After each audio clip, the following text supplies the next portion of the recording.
Hi hello welcome to Suman TV. So అందంగా ఉండాలంటే కేవలం అందమైన రూపం ఉంటేనే సరిపోదు. ఆ అందానికి తగ్గట్టుగా మంచి హెయిర్ స్టైల్ కూడా ఉండాలి. సో అప్పుడే పరిపూర్ణంగా మనం అందంగా కనిపించడానికి అవకాశం ఉంటుంది. అయితే నౌ డేస్ చాలా మందిలో హెయిర్ ఫాల్ అనేది సాధారణంగా మనం చూస్తూనే ఉన్నాం. అందులో కూడా బట్టతలు కూడా చూస్తున్నాం.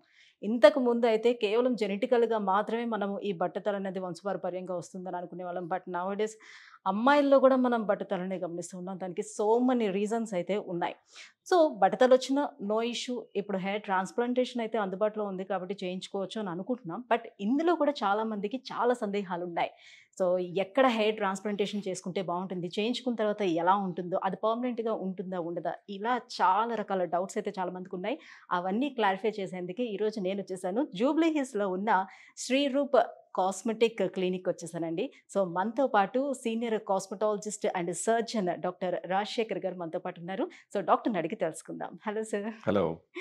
సార్ హెయిర్ ట్రాన్స్‌ప్లాంటేషన్ గురించి ప్రతి ఒక్కరికి నౌఎడేస్ అవగాహన అయితే ఉంది. హ్మ్. చేయించుకోవచ్చు అని. బట్ చాలా మందికి చాలా డౌట్స్ ఉన్నాయి అండ్ మిత్స్ కూడా ఉన్నాయి. So exactly. అవి ఈరోజు మా వ్యూవర్స్ అందరికీ క్లారిఫై చేయించాలి మీతో అని చెప్పి వచ్చాం. తప్పనిసరిగా. సో హెయిర్ ట్రాన్స్‌ప్లాంటేషన్ చేయించుకునే ముందు అసలు ఎలాంటి టెస్ట్‌లనేది చేయించుకోవాల్సిన అవసరం ఉంటుంది వాళ్ళకి? ఎవరికసలు అవసరం పడుతుంది హెయిర్ ట్రాన్స్‌ప్లాంటేషన్ అనేది? టెస్ట్‌లంటే ఏంటంటే మరీ యంగ్ పీపుల్‌లో లైక్ 25, 24, 23కే బాల్డింగ్ వస్తుందంటే, వాళ్ళ హార్మోన్ లెవెల్స్‌లో మేల్ హార్మోన్ లెవెల్స్ ఎక్కువగా ఉన్నాయా? హ్మ్. అలాగే వైటమిన్ డెఫిషియన్సీ కూడా ఎక్కువగా ఉన్నాయా? హ్మ్. సో, డెఫిషియన్సీస్‌తో కూడా హెయిర్ ఫాల్ ఉంటది. అలాగే మేల్ హార్మోన్ అంటే డీహెచ్‌టీ డైహైడ్రాక్సీ టెస్టోస్టెరాన్ అనేది ఎక్కువగా ఉందా అనే దాన్ని బట్టి కూడా టెస్ట్ చేసుకోవడం అవసరం పడుతుంది. హ్మ్. ఏజ్ అనేది 17 ఇయర్స్ క్రాస్ అయిన ఎవరికైనా హెయిర్ ట్రాన్స్‌ప్లాంట్ చేసేయచ్చు. ఓకే. ఇదివరకు తాతగారు వాళ్ళ వయసులో 50, 60 కాళ్ళకి వచ్చి తర్వాత ఫాదర్ వాళ్ళ ఏజ్‌లో వచ్చేటప్పటికి వాళ్ళకి 40లు అలా వచ్చేటప్పటికి తర్వాత జనరేషన్ 30 కల్లా స్టార్ట్ అయితే ఇప్పుడు జనరేషన్ ఆల్మోస్ట్ 22, యాహ్! 23కి చాలా బాల్డయిపోతున్నారు. అవును. ఇట్ ఈస్ మెయిన్‌లీ డైట్‌తో పాటు, న్యూట్రిషన్ లెవెల్స్‌తో పాటు ఎడ్యుకేషన్ పెరిగి హార్మోన్స్ తొందరగా యాక్టివేట్ అయ్యి, హ్మ్. సో దానివల్ల కూడా బాల్డింగ్ అనేది వచ్చే అవకాశం చాలా ఎక్కువ. హ్మ్. సో, అలాగే డైట్‌లో కూడా న్యూట్రిషన్ లెవెల్స్ మారిపోయినాయి. అవును. ఇదివరకు ఉన్న టైమ్‌లీ ఫుడ్ హ్యాబిట్స్ కానీ, చక్కని వెజిటబుల్స్ అని, నాన్ వెజిటేరియనా, ఫ్రూట్స్ అన్నీ తీసుకోవడం అనేది అలవాటు వేరు. ఇప్పుడు జంక్ ఫుడ్ ఎక్కువ పడేటప్పటికి వాళ్ళకి హ్మ్. న్యూట్రిషనల్ డెఫిషియన్సీస్ కూడా కాంట్రిబ్యూట్ చేసేస్తున్నాయి. సో మోర్ ఓవర్ స్ట్రెస్ గూడా దానికి స్ట్రెస్ కూడా తోడు. పెరుగుతుంది కదా ఇప్పుడు. Yeah! Yeah! So, more developments, more of advancement in technology and world stress కూడా పెరుగుతుంది. Hmm. Hmm. Timely food habits తీసుకోవట్లేదు. సో ఇప్పుడు హెయిర్ ట్రాన్స్‌ప్లాంటేషన్ సపోజ్ చేయించుకోవాలనుకునే వాళ్ళకి హ్మ్. అసలా అంటే ఎంత వరకు వాళ్ళకి హెయిర్ ఆల్రెడీ ఉండి ఉండాలి? ఎంత హెయిర్ ఫాల్ అయిపోతే వాళ్ళు చేయించుకోవడానికి అవకాశం ఉంటుంది బేసిక్‌గా? సి ఇట్ ఈస్ గ్రేడ్ 1 నుంచి గ్రేడ్ 7 వరకు ఉంటుంది. ఒక ఫ్రంట్ లాటరల్ ట్రయాంగిల్స్ వెనక్కి వెళ్ళడం, తర్వాత ఫ్రంట్ పలచబడడం, వెనకాల చిన్న ఏరియా రావడం. అలా గ్రేడ్ 1 నుంచి గ్రేడ్ 7 దాకా టోటల్ రింగ్ అంతా కూడా పైన బాల్డింగ్ ఏరియా అంటాం. హ్మ్. అది టెంపరరీ జోన్. హ్మ్. ఎప్పటికి ఎంత బట్టతలొచ్చినా ఎప్పటికి ఊడిపోని ఏరియా ఈ sides and back area, beard area and chest hair. ఆళ్ళ సొంత హెయిర్ అయ్యుండాలి. హ్మ్. హ్మ్. దీన్ని పర్మనెంట్ జోన్ అంటాం. అంటే ఎంత బాల్డింగ్ వచ్చినా ఆ ఏరియాలో ఉన్న హెయిర్ ఎప్పటికీ బాల్డ్ కాదు. ఎందుకంటే మెయిన్ కారణం ఏంటంటే అక్కడ ఉన్న హెయిర్ రూట్స్‌కి ఆ రిసెప్టార్స్ హార్మోన్ వలన ఎఫెక్ట్ అయ్యేటువంటి రిసెప్టార్స్, టెస్టోస్టెరాన్ వలన ఎఫెక్ట్ అయ్యే రిసెప్టార్స్ ఉండవు.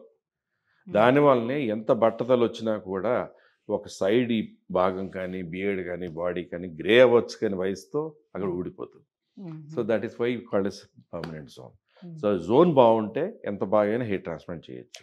అంటే మినిమమ్ డోనర్ ఏరియా అనేది ఉండాలి వాళ్ళకి. ఉండాలి. డోనర్ ఏరియా లేకపోతే మనం చేయలేం. హ్మ్. హ్మ్. ఇప్పుడు చాలామంది మిడిల్ ఈస్ట్ వాళ్ళున్నారు. వాళ్ళకి బాడీ అంతా హెయిర్స్ ఉంటాయి. థిక్ బియర్డ్ ఉంటది. కానీ బాల్డ్ అయిపోయి ఆల్మోస్ట్ గ్రేడ్ 7 కాదు ఇంకా కింద వరకు బాల్డ్ అయిపోయి ఉంటారు. వాళ్ళకి కూడా వాళ్ళకున్న సొంత డోనర్ జోన్ నుంచి రెగ్యులర్‌గా మన బాడీ హెయిర్ నుంచి మనం హెయిర్ ట్రాన్స్‌ప్లాంట్ చేయడం జరుగుతుంది. సో వాళ్ళ హెయిర్ ఫాలికల్స్ తీసే వాళ్ళకి మళ్ళీ పెడతారు. వాళ్ళకే పెట్టాలి. వాళ్ళకే పెట్టాలి. వాళ్ళ బ్రదర్‌యో, హ్మ్. వాళ్ళ ఫాదర్‌దో వాళ్ళెవరిది కూడా సూట్ కాదు. యాహ్! సో డోనర్ ఏరియా హ్మ్. సరిగ్గా లేదు బ్యాక్ సైడ్. అది హ్మ్. కూడా చాలా తక్కువగా ఉంది. హ్మ్. మొత్తం అంతా బాల్డ్ హెయిర్ ఉంది. హ్మ్. హెడ్ హ్మ్. ఉంది. హ్మ్. సో ఏం చేయాలి? తర్వాత ఏంటి బియర్డ్ ఆప్షన్ ఉందా? అసల? హ్మ్. చెస్ట్ హెయిర్, బాడీ హెయిర్ ఉందా? ఆ ఓకే. హెయిర్‌తో మనం ఎంతవరకు చేయగలం? టోటల్ పర్సెంటేజ్ చేయగలిగే అంత హెయిర్ ఉందా? లేదా తక్కువ పర్సెంటేజ్ చేయగలిగే హెయిర్ ఉందా? చూసి దాన్ని బట్టి మనం ఎంత చేయాలో చేయగలిగాను. అంటే బియర్డ్ హెయిర్ అంటే చాలా థిక్ గా ఉంటుంది కదా, కంపేర్ టు ఈ హెయిర్ తో కంపేర్ చేస్తే ఇది రెండు ఇలా ఒకటే, ఉంటుంది కదా. ఇది ఎరా ఇంటర్లింక్డ్. ఓకే. ఇది వదిలినా ఎలా పొడుగ్గా పెరుగుతుందో, ఇది వదిలినా అలాగే పొడుగ్గా పెరుగుతుంది. ఓకే. బాడీ హెయిర్ టెక్స్చర్ తేడాగా ఉంటుంది. బట్ ఏంటంటే సేమ్ జెనెటిక్, సేమ్ బాడీ, మన హెయిరే కాబట్టి ఆ హెయిర్ తీసి మనం ఎప్పుడైతే ఇక్కడ ట్రాన్స్ప్లాంట్ చేసామో వాల్యూమ్కి యాడ్ అవుతున్నాయి.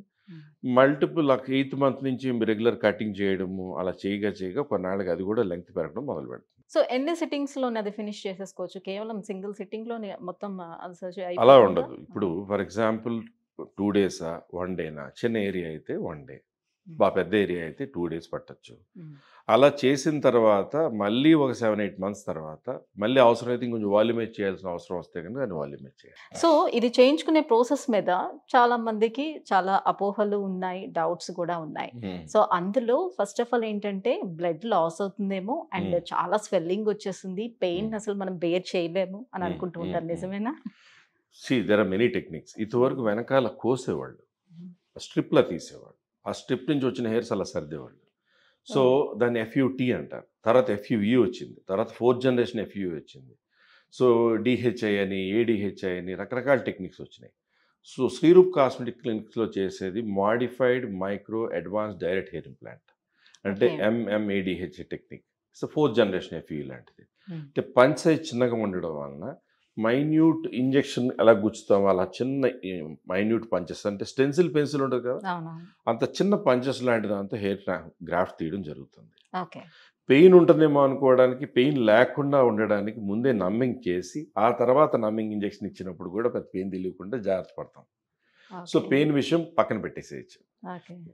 అలాగే బ్లీడింగ్ ఉంటుంది అనడానికి మైన్యూట్ పంచ్ హోల్స్ కాబట్టి ఏదో మైన్యూట్ బ్లడ్ స్పర్ట్ లాంటిది అక్కడక్కడ వస్తుంటుంది తప్ప ప్రతి గ్రాఫ్ట్కి అలాంటి హ్యూజ్ బ్లడ్ లాస్ లాంటిది అసలు ఉండదు. ఓకే. సో ఎక్కడ కట్ చేయడం కానీ కుట్లు పడడం కానీ జరగదు. So most advanced method.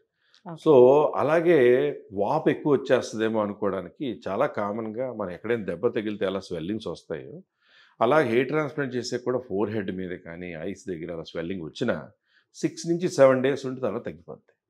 అది ఉండకుండా ఉండడానికి యాంటీ ఇన్ఫ్లమేటరీ మెడికేషన్ అని, పెయిన్ కిల్లర్స్ అని 5-6 డేస్కి ఇవ్వడం జరుగుతుంది. ఐస్ పెట్టుకోమండం జరుగుతుంది, కొంచెం తల ఎత్తులో పెట్టి పడుకోమండం జరుగుతుంది. అంటే చాలా రోజులు మెడిసిన్ యూజ్ చేయాల్సి ఉంటుంది దీనికి. ఈవెన్ తలెత్తులో పెట్టి పడుకోవడం అయినా, మెడికేషన్ అయినా ఇవన్నీ 5-6 డేస్ వరకు.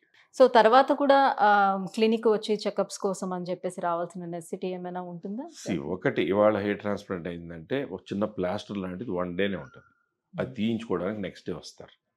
4th డే నుంచి తలస్నానాలు చెప్పేస్తాం, షాంపూ 5 వాడాలు చెప్తాం, అది స్టార్ట్ చేసేస్తారు. 15th డే ఇండియాలో ఉండేవాళ్ళు, మనకి మిడిల్ ఈస్ట్ నుంచి, US నుంచి, ఆస్ట్రేలియా నుంచి, లండన్ నుంచి చాలామంది పేషెంట్స్ వస్తుంటారు. వాళ్ళు ఏంటంటే 15 డేస్ ఇక్కడ ఉండమంటే ఉండలేరు. సో వాళ్ళు 3rd డేనే ఫ్లై అయిపోతారు సాధారణంగా. 3rd డే వెళ్ళిపోయిన 15th డే స్కాబ్స్లా ఉంటాయి, నల్లని స్కాబ్స్ లాగా. ఒక హెయిర్ ట్రాన్స్ప్లాంట్ చేశాక రక్తపు చుక్క వస్తుంది కదా, అది డ్రై అయినట్టే కొంచెం స్కాబ్లో ఉంటుంది. దాన్ని డిస్టర్బ్ చేయకుండా 4th డే నుంచి తలస్నానం చేస్తుంటారు. 2 పూట్ల తలస్నానం చేయాలి, చాలా simple method. 3rd day 2nd day నుంచి క్యాప్, మెస్ట్ క్యాప్ లాంటిది పెట్టుకుని డైరెక్ట్ ఎండకు తిరగకుండా వాళ్ళు ఆఫీస్ వాళ్ళు పనులు చేసేసుకోవచ్చు. 4th డే నుంచే 2 పూట్ల తలస్నానం చేయాలి. అలాగే మళ్ళీ లోకల్గా ఉండేవాళ్ళు అనుకోండి, 15th డే వస్తే కనుక మేము ఆ స్కాబ్స్ క్లీన్ చేసేస్తాం. బయట స్టేషన్లో ఉండి రాలేని వాళ్ళకి మనం ఎలా క్లీన్ చేయాలో చెప్తాం, వాళ్ళు అక్కడ క్లీన్ చేసేసుకోవచ్చు. సో శ్రీరూప్లో ఇప్పుడు పర్మనెంట్గా ఇప్పుడు హెయిర్ ట్రాన్స్ప్లాంటేషన్ చేయించుకున్నాం, ఇది పర్మనెంట్గా ఉండటానికి ఎంతవరకు ఛాన్స్ ఉంటుంది? వాళ్ళు దానికోసం ఏమైనా మళ్ళీ పోస్ట్ కేర్ తీసుకోవాల్సిన అవసరం ఉంటుందా? Very good question. ఇందులో ఏంటంటే మనం పర్మనెంట్ జోన్ నుంచి గ్రాఫ్ట్ తీసి పెడుతున్నాం. వ్యవసాయంలో ఒక చెట్టు రూట్తో సహా నాటితే ఎలా పెరుగుతుందో అలా పెరుగుతుంది. ఒకటే దానికి ఆ చెట్టు ఒక లెవెల్ వరకు పెరిగేదాకా ఎలా పోషిస్తామో అలా 7-8 మంత్స్ ఒక మంచి హెయిర్ సెరమ్ అని, హెయిర్ విటమిన్స్ అని, ఈ సైడ్ ఎఫెక్ట్ వచ్చే మందులు లాంటి, మొగతనానికి ఎఫెక్ట్ చేసే మందులు లాంటి అటువంటి అసలు రికమెండ్ చేయడం జరగదు. Shreeroop కాస్మెటిక్స్లో we are against such medication. So న్యాచురల్గా వైటమిన్స్, మినరల్స్, ఈ ప్రోకాపిల్ అని, రిడెన్సిల్ అని, ఫాల్కిసాన్ అని, ట్రైకోస్టాన్ అని ఉన్నాయి సెరమ్స్, షాంపూ, ఒక హెయిర్ ఆయిల్, ఒక హెయిర్ విటమిన్ లాంటివి వాడమని చెప్తాం 7-8 మంత్స్. తర్వాత కూడా వాళ్ళు మెయింటైన్ చేసుకోవడానికి చక్కని సెరం వాడుకుంటే హెల్దీగా ఉంటుంది. కొంతవరకు ఊడి మిగతా ఏరియా వాళ్ళు కాని వాళ్ళకి ఫ్యూచర్లో అది వాళ్ళు అవ్వచ్చు కదా, దాన్ని కాపాడుకోవడానికి సిరమ్స్ వాడుకుంటారు. అది రోజు లేదా 2 రోజులకు ఒకసారి ఆ సిరమ్ మసాజ్ చేయడం, ఒక ప్రాపర్ మంచి షాంపూ, స్ట్రెంగ్థనింగ్ షాంపూ లాంటిది వాడుకోవడం సరిపోతుంది. సో అమ్మాయిల్లో కూడా బాల్డ్ హెడ్ వస్తుంది, వాళ్ళు కూడా అయితే ముందే కొంచెం కొంచెం హెయిర్ ఫాల్ అవుతుండేటప్పుడే దానికి ప్రికాషన్ తీసుకోవడానికి ఏమైనా ఉందా? లైక్ పిఆర్పి థెరపీస్ అవన్నీ ఇస్తున్నారు కదా, అవి ఎంతవరకు సేఫ్గా ఉంటాయి, వాళ్ళు చేయించుకోవచ్చు అంటారు? Very good question. ఇందులో ఏంటంటే ఆడవాళ్ళకి హెయిర్ ఫాల్ అవ్వాలి అంటే, మగవాళ్ళకంటే androgenetic alopecia, male pattern baldness, తాతగారు, మేనమామో, ఫాదరు, ఎవరికో బట్టతలు ఉంటే వాళ్ళలో బ్రదర్స్ 2-3 ఉంటే వాళ్ళు ఒకళ్ళు బట్టతలు రావచ్చు, ఇంకోళ్ళు రాకపోవచ్చు, జెనెటిక్స్ని బట్టి ఉంటుంది. కానీ ఆడవాళ్ళకి ఇప్పుడు ఏంటంటే పీసీఓడి ఒక పెద్ద problem, polycystic ovarian disease, unwanted hair పెరుగుతుంటుంది, ఉండాల్సిన హెయిర్ ఊడిపోతుంటుంది. సో కొంతమందికి హెయిర్ లైన్ రిసీడ్ అవ్వడం, కొంతమంది బాల్డింగ్ రావడం, కొంతమందికి ఏంటంటే బాడీ మీద అంత హెయిర్ పెరుగుతూ బాల్డింగ్ రావడం, అలా ఆడవాళ్ళలో జరుగుతుంటుంది. వాళ్ళకు కూడా హెయిర్ ట్రాన్స్ప్లాంట్ అనేది బెస్ట్ సొల్యూషన్. హెయిర్ ట్రాన్స్ప్లాంటేషన్ ఏంటంటే పర్టికులర్ ఏరియా పోయిందా, లేకపోతే బ్యాక్ ఇక్కడ రిసీడ్ అయిందా అన్న ఏరియాని బట్టి ఆడవాళ్ళకి ఏంటంటే ఒక గోపురంలాగా న్యాచురల్గా ఉండాలి, పెట్టినట్టు ఒక లైన్లో ఉండకూడదు. మేల్ హెయిర్ ట్రాన్స్ప్లాంట్ అయినా ఫిమేల్ హెయిర్ ట్రాన్స్ప్లాంట్ శ్రీరూప్లో మెయిన్ మనం చూసేది ఏంటంటే న్యాచురల్ లుక్, న్యాచురల్ డెన్సిటీ రావాలి. వాళ్ళకు ఉన్న గ్రాఫ్ట్ అవైలబిలిటీని బట్టి మనం ఎంత థిక్గా పెట్టచ్చు, లేకపోతే అది ఒక ప్రజెంటబుల్గా చేయాలా అనేది వాళ్ళకున్న గ్రాఫ్ట్స్ అవైలబిలిటీ, ఎంత ఏరియా ఆఫ్ హెయిర్ లాస్ అని బట్టి మనం డిసైడ్ చేయాలి. రైట్. సో బియర్డ్ కూడా చాలా మంది జెంట్స్కి ఉండదు సరిగ్గా, కొంచెం సరిగ్గా అంటే ఈవెన్గా ఇలా వచ్చినట్టుగా ఉండదు. సో అండ్ థిక్గా కూడా చాలా మందికి ఉండదు. సో వాళ్ళకి కూడా చేయించుకోవడానికి ఎటువంటి ట్రీట్మెంట్స్ అందుబాటులో ఉన్నాయి శ్రీరూప్లో? ఇప్పుడు బియర్డ్ అనేది చాలా హ్యాపెనింగ్. మగపిల్లలందరూ కూడా బియర్డ్ పెంచి, మా పిల్లలు, మా అబ్బాయి కూడా మంచి బియర్డ్ థిక్గా పెరుగుతుందన్న, పెంచు మంచి స్టైలిష్గా పెట్టాలి అంటే మా వైఫ్ ఏమో ఎందుకు వద్దు నీట్గా ఉండదు. So it is become a trend. So ఆ ట్రెండ్లో బియర్డ్ పెంచుకోవాలంటే చాలా మందికి మన దగ్గర బిఫోర్ ఆఫ్టర్ పిక్చర్స్ చాలా ఉంటాయి. పేషెంట్స్ ఎలా అంటే ఇక్కడ మాత్రం వచ్చేది అంతా బియర్డ్ లేక, అసలు ఇక్కడ అసలు ఏం ఉండక ఓన్లీ సన్నని మీసం ఉంటుంది. వాళ్ళకి మన గ్రాఫ్ట్సే వాళ్ళయే తీసి ఎలా హెయిర్ ట్రాన్స్ప్లాంట్ చేస్తామో అలా బియర్డ్ ట్రాన్స్ప్లాంట్ చాలా జాగ్రత్తగా చేయాలి. లేకపోతే నిలబడి వేరే దేశాల్లో తీసుకున్న వాళ్ళు కూడా వచ్చి బాధపడుతూ ఈ గ్రాఫ్ట్ తీసేయండి సార్, వాళ్ళు నిలబడుతున్నాయి, నేనేమో బియర్డ్ పెంచుకోవడం అలా. అందుకని proper line, proper direction, proper carving, ఎక్కడ బియర్డ్ ఎలా తిరగాలి, ఎక్కడ ఎలా కిందకి రావాలి, ఎక్కడ కనెక్ట్ అవ్వాలి, ఇక్కడి నుంచి ఎలా పెట్టేయకూడదు, కరెక్ట్గా ఎక్కడ రావాలి, అది న్యాచురల్గా ఇర్రెగ్యులర్గా ఎలా ఉండాలి అనే దాంట్లో ఎక్స్పర్టీస్తో చేసేది ఇంకొకటి beard transplant or moustache transplant in Sriroop cosmetic clinics. Okay. So వీటన్నిటికీ స్పెషాలిటీ అనమాట ఈ శ్రీరూప్ హాస్పిటల్ అనేది. Exactly. Thank you so much sir. So అందరికీ కూడా హెయిర్ ట్రాన్స్ప్లాంటేషన్ మీద అండ్ బియర్డ్ ట్రాన్స్ప్లాంటేషన్ మీద వీటన్నిటి మీద చాలా డౌట్స్ ఉండే, ఇవాళ మీరు అవన్నీ కూడా క్లియర్ చేశారు. Thank you so much. So viewers చూస్తున్నారు కదా, ఎవరైనా హెయిర్ ట్రాన్స్ప్లాంటేషన్ చేయించుకోవాలి అని అనుకుంటే ది బెస్ట్ ఆప్షన్ ఏంటంటే మనకి శ్రీరూప్ కాస్మెటిక్ క్లినిక్ అని చెప్పొచ్చు, జూబ్లీ హిల్స్లో ఉంది. సో ఎవరైనా కాంటాక్ట్ అవ్వాలంటే కింద స్క్రోల్ అవుతున్న నెంబర్కి కాల్ చేయొచ్చు. Thank you so much.